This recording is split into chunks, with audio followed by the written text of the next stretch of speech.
My partner's ex spread rumors about me to ruin our relationship. When I confronted her, she mocked, "He'll come back to me." But my revenge not only shut her down, it exposed her to everyone. I'm not usually one to get wrapped up in drama, definitely not family drama, or relationship drama, for that matter. I'm Lisa, 39, an accountant from Tulsa, Oklahoma, and I've always been a fan of stability and a peaceful life. I thought Andrew and I shared that same outlook on life when we met over a year ago. He's calm, reliable, and we both come from messy pasts, he from a long relationship with his ex, Claudia, and me from a marriage that ended about 5 years ago. We bonded over wanting something normal. And for a long time, it was just that. We'd spend quiet weekends in his cozy little bungalow, cook dinner together, and watch our favorite old westerns. Sometimes, I'd go with him to his family's ranch, which I loved. It felt like our own peaceful corner of the world, a far cry from the chaos of my last relationship. But that all started to change one night when Claudia decided to make her grand reappearance in his life.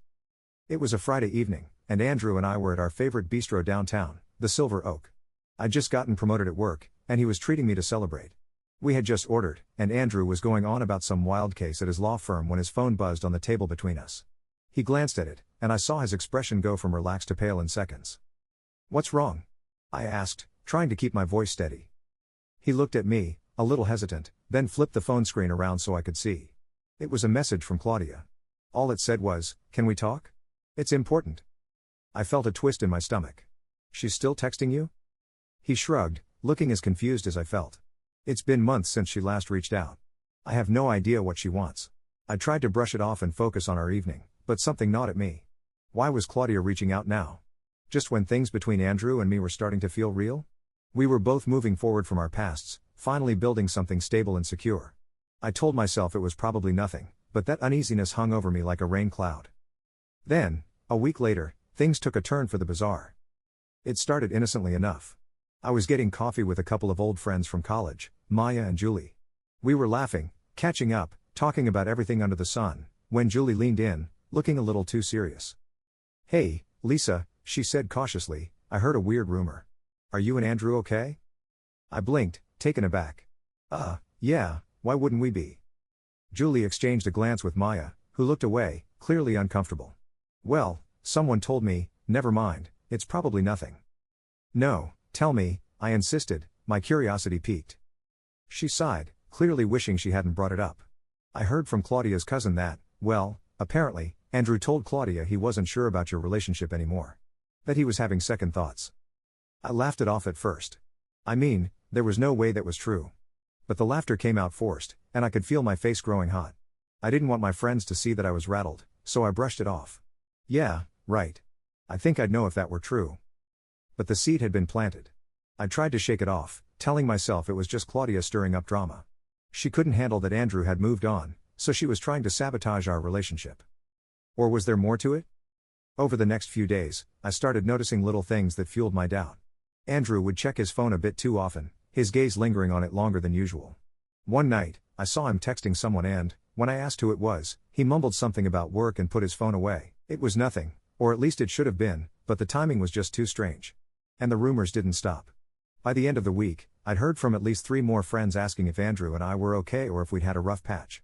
Each time, I felt that little sting of insecurity, that terrible mix of anger and doubt that Claudia was somehow twisting our relationship, and I didn't know how. Finally, I couldn't take it anymore. One evening, I confronted Andrew about it while we were cooking dinner. He was chopping carrots, and I was stirring the pasta sauce, but I'd barely registered the aroma of basil and garlic. My mind was racing with every rumor I'd heard. "Andrew," I said, trying to keep my tone light, "are you having any doubts about us?" He looked up, carrot half chopped, and raised an eyebrow. "What? Where's this coming from?" I sighed, setting down the spoon. "I keep hearing these rumors. People are asking me if we're okay. And they're all saying it's coming from Claudia." He set down the knife, looking genuinely taken aback. "I haven't talked to Claudia since that text last week. And even then, I didn't respond." I looked at him, searching his face for any hint of dishonesty. "Then why is she spreading these stories? I've had people asking me if we're breaking up, if you're having second thoughts about me." "Lisa, that's insane. I have no idea what she's trying to pull here, but I'm not involved. I'm here with you, aren't I?" His frustration seemed real, but I was still uneasy. "She's doing this for a reason, Andrew. Why would she make something like that up?" He ran a hand through his hair, looking at the floor. "I don't know, Lisa. Maybe she can't let go, or maybe she just wants to mess with us. But I promise you, whatever she's saying, it isn't true. I wanted to believe him, I did. But there was still a nagging feeling in the back of my mind, an itch that wouldn't go away. The next day, I decided to do something a little uncharacteristic. I called Claudia. She picked up on the third ring. "Lisa, what a surprise," she purred, her voice dripping with fake sweetness. "To what do I owe the pleasure?" "Cut the crap, Claudia," I snapped, my anger finally bubbling over. "Why are you spreading lies about Andrew and me?" "Oh, Lisa," she laughed softly, condescendingly. "Are you really that naive? You honestly think he's happy with you?" "Excuse me?" She sighed, like she was talking to a child. "Andrew and I were together for 3 years. You really think he's going to stay with you? He's just keeping you around because he feels sorry for you." The confidence in her voice made my stomach churn, but I held firm. "That's funny, Claudia, because he hasn't said anything like that to me. In fact, he's been pretty clear that he's moved on from you." Her laughter was cold. "Oh, honey, you can keep telling yourself that. But he'll come back to me. He always does." I hung up, shaking with anger and fear. She sounded so sure of herself, like she knew something I didn't. And the worst part? Part of me couldn't shake the feeling that maybe, just maybe, she was right. For the next few days, I couldn't eat, couldn't sleep. Every time I looked at Andrew, I questioned everything he'd ever said to me. Was I just a rebound? Was he staying with me out of pity? Finally, I realized I couldn't keep living like this. I had to take action. I spent the next week digging up everything I could about Claudia. Turns out, she wasn't the sweet, innocent victim she'd made herself out to be. She'd been fired from her last 2 jobs for workplace harassment, had a couple of restraining orders from old friends, and, according to her landlord, was months behind on her rent. I gathered all the information I could find and handed it over to my friend Sarah, a local journalist with a reputation for sniffing out toxic behavior. I didn't tell her what to write, but I didn't need to. She ran with it, crafting a story that highlighted toxic patterns in relationships and even included interviews from some of Claudia's former friends. The piece didn't name Claudia directly, but everyone who knew her recognized the story. It spread like wildfire, and before long, Claudia found herself ostracized. She could barely show her face at the local bar without people whispering behind her back. I almost felt sorry for her. Almost. Meanwhile, Andrew and I were left to pick up the pieces. We had long, difficult talks about trust and boundaries, and it took time, but eventually, we found our way back to each other. That experience tested us, and though it nearly broke us, it made us stronger. Claudia's poison couldn't touch us anymore, and in the end, she only exposed her true colors. The revenge was bittersweet, but it brought me a peace I hadn't felt in a long time. Sometimes, letting the truth come out is the best way to deal with people who thrive on lies. The fallout from Sarah's article was swift and brutal. Within days, Claudia's reputation was in tatters. The people in her social circle distanced themselves, and the rumors she'd spread about me and Andrew became irrelevant. Her own dirt had finally caught up with her. I thought that was the end of it, and a wave of relief washed over me. But then, Claudia's response hit like a second wave of poison. About a week after Sarah's article went live, I received a message from an unknown number. I didn't recognize it, but the message itself was unmistakable. "Congratulations, Lisa. You've made a mess. I hope you're ready to clean it up." It was Claudia. I showed the text to Andrew that night, hoping for reassurance. He glanced at it, frowning, then put an arm around me. "She's just trying to scare you," he said. "Don't let her get under your skin.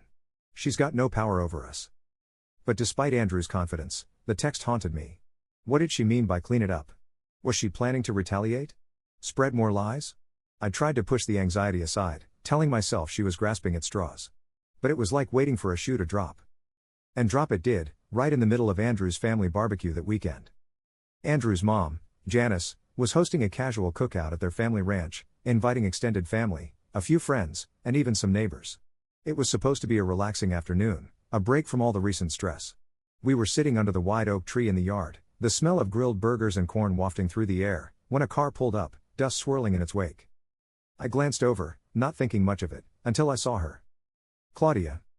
Dressed to the nines in a bright red dress that seemed out of place for a backyard barbecue, she stepped out of her car, her gaze scanning the yard until it locked on us. I felt my heart plummet as she strode over, heels clicking against the dirt path, a tight smile plastered on her face. Andrew stood up, looking stunned. "Claudia, what the hell are you doing here?" She put a hand on her hip, feigning innocence. "I heard there was a party. I figured I'd come by and say hello." Janice, overhearing, walked over and placed a protective hand on my shoulder. "Is there a reason you think you belong here, Claudia?" Her voice was firm, the way only a mother's could be. Claudia shrugged, her gaze flicking to me with a smirk. "Oh, don't worry, Janice. I'm not here to cause trouble. I just wanted to congratulate Lisa. I mean, she finally got her way, didn't she? Andrew stepped between us, his voice low and angry. Claudia, leave. Now. She laughed, tossing her hair. Aw, Andrew. Don't pretend like you don't miss me. After all, we both know who you'll end up with. He clenched his jaw, and I could see the strain in his expression. Claudia wasn't just embarrassing us, she was enjoying it, thriving on the chaos. She took a step closer to him, lowering her voice just enough that only the three of us could hear. Remember what you said the night before you met Lisa? She asked, her tone soft and venomous. That you didn't think you'd ever feel as strongly about anyone else? Andrew's face darkened, and his voice was barely a whisper. That was a long time ago, Claudia. Before I realized what kind of person you really are. Claudia's eyes flashed with anger, but she masked it with a cool smile. You think you know me? You think she knows you? She turned her gaze on me, her eyes cold. Lisa, you can play house all you want. But you'll never have what we had. And when he realizes that, well, I'll be waiting. I took a deep breath, my hands trembling, but I managed to keep my voice steady.